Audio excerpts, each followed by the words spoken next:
Welcome to DocPoint, Helsinki Documentary Film Festival, Finland's only documentary film festival. It's 2021, which means it is our 20th anniversary.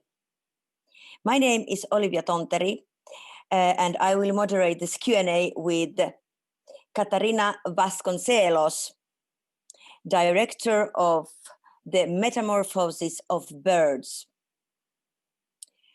which is nominated for the DocPoint-Yle Award for Best International Documentary Film. Welcome, Catarina. Thank you so much, Olivia. Thank you for your introduction, and thank you as well to DocPoint for having the film. It's a great pleasure, so thank you. So it's great pleasure for us too that we could have your film. We can show your film. So, can you tell us how the process of making this film started? Yeah, sure. So I started to make the film around 2014. So it took me around 6 years to make the film.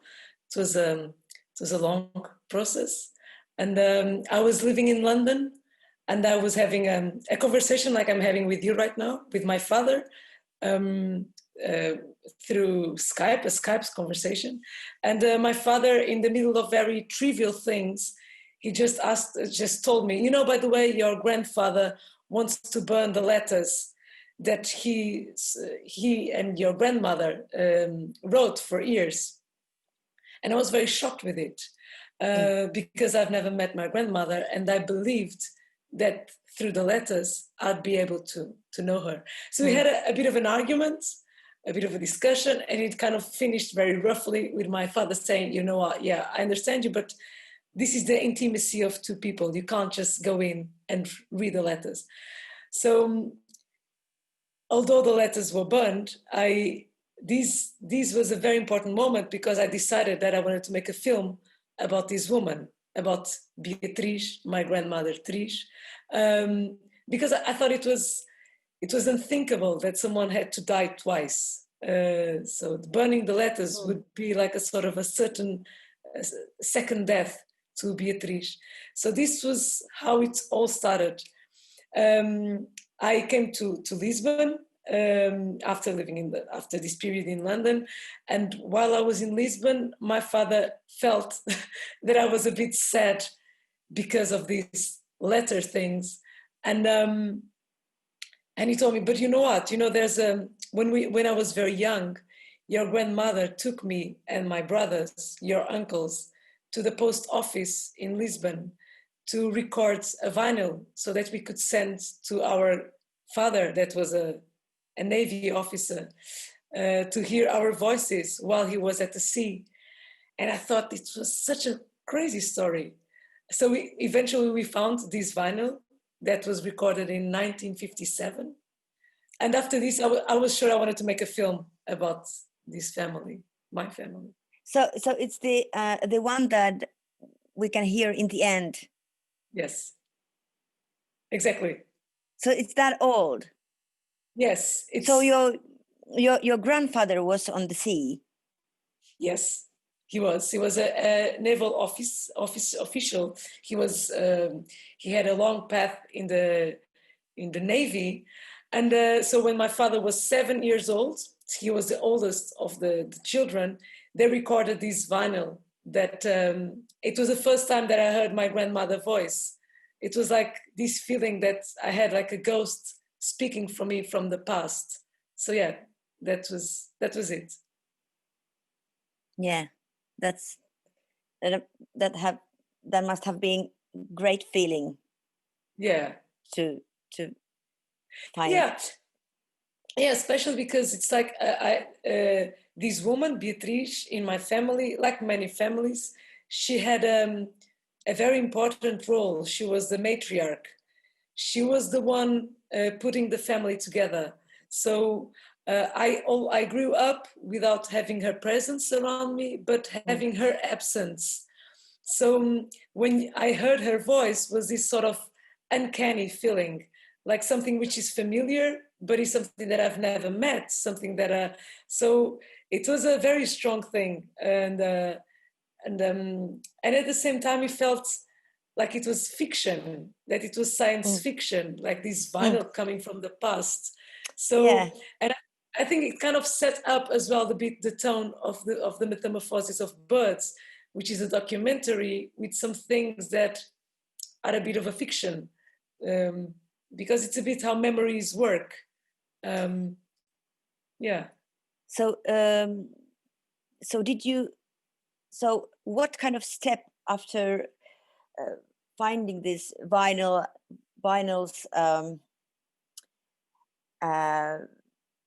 What kind of step did you make towards the production? I mean, how did you explain to a producer what you want to do? I mean, did you have clear in your mind how this film will look like? I mean, did you have this? Was it clear in front of you how you want to make this film? No. I was very lucky. I worked with an extremely nice producers, Pedro Duarte and Joana Guzmão. They were incredibly open and incredibly sensitive, I'd say, because they understood that this film needed time, and it needed as well all of us to be very sensitive. I started to make all of these long interviews to my uncles and my aunts and my father about my grandmother. And all of these triggered various things. I felt that in the beginning, they were all quite interested about, doing a film about your grandmother sounds very beautiful. Then they got a bit suspicious about it. Like, why would you do that? You never met her. Why would you do a film about someone you don't know? And then in the midst of all of this, they were incredibly generous. They told me a lot of things. But then I always got the feeling that there were some things that they were hiding. Like there was a secret. And then I kind of understood that this is something that happens in all families, that there are things that are not told. There are things that we don't talk about. And this kind of makes what families are, this very big secrecy phenomena. So what happened is that I remember I had like some information, like, when you are a kid and you have these exams, like fill in the blanks. So I felt like I had some important things, and some things I didn't have any information about this.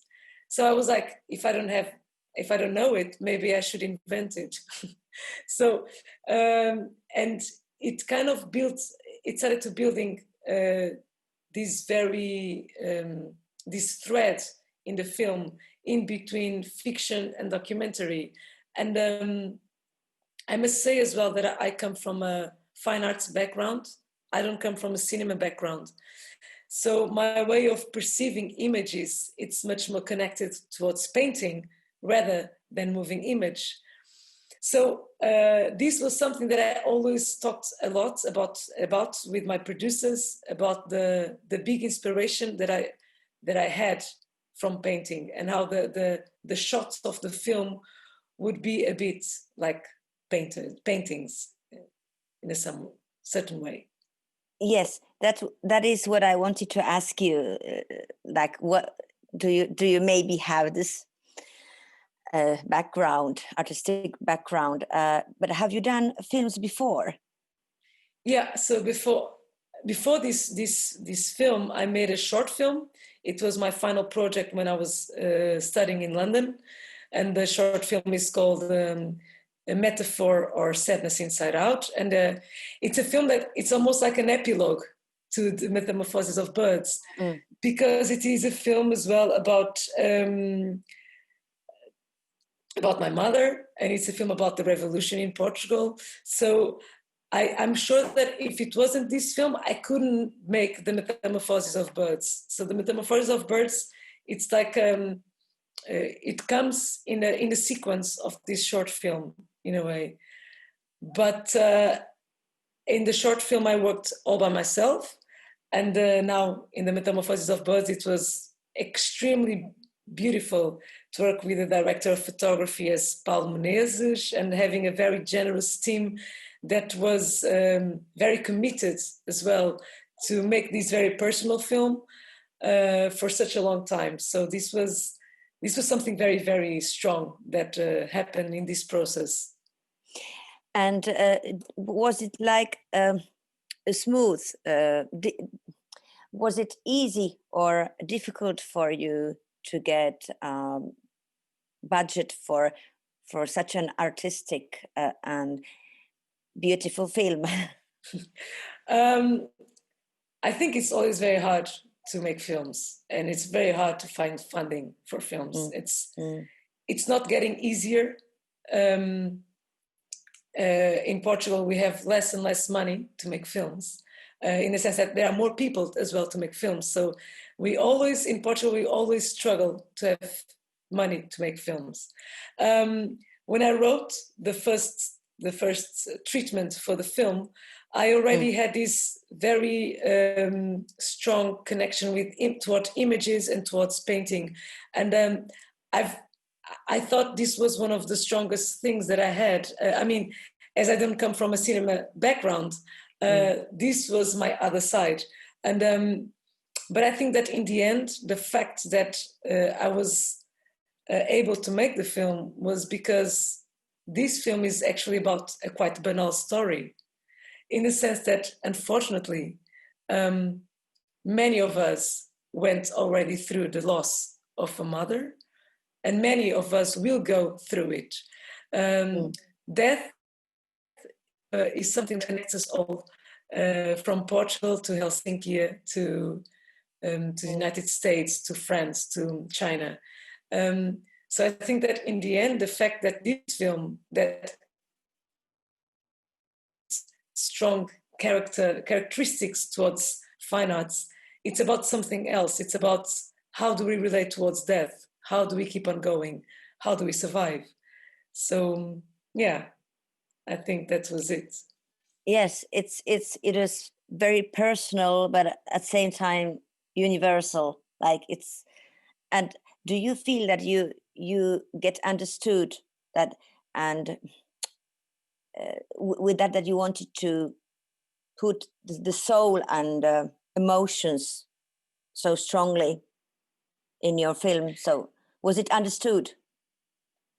Yeah, I don't know. I actually think it was already a quite emotional theme, the theme itself. But but actually, my family was brought up in a very austere and straight, very rigid atmosphere. Beatriz was by her own raising a family of 6 children. I mean, she had she has some help of Zulmira, that was working in the house, but it was a very rigid atmosphere. And I wouldn't say that the families that were brought up in Portugal in the 50s, 60s, they are emotional and sensitive families.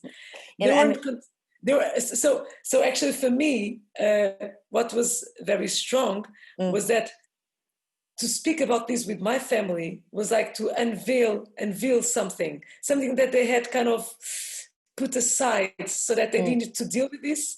So this brought up lots of emotions that were already there. Yeah. So do you feel that it helped your family? Yeah, I think so.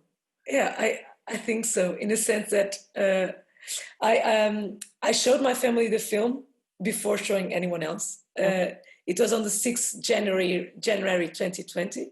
So it was, I was extremely nervous because I was going to show a film to this group of people that were waiting for this film for almost 6 years, that was above them, and where they enter. And what happened at the end, it was a very cathartic moment, actually, because they were very moved, they were crying, and then we spent the whole day together. This was in the morning. I showed the film in the morning, and then we all went to have lunch together, and then we spent the whole time speaking about the stories of Beatriz and the things that they haven't spoke about for a long time.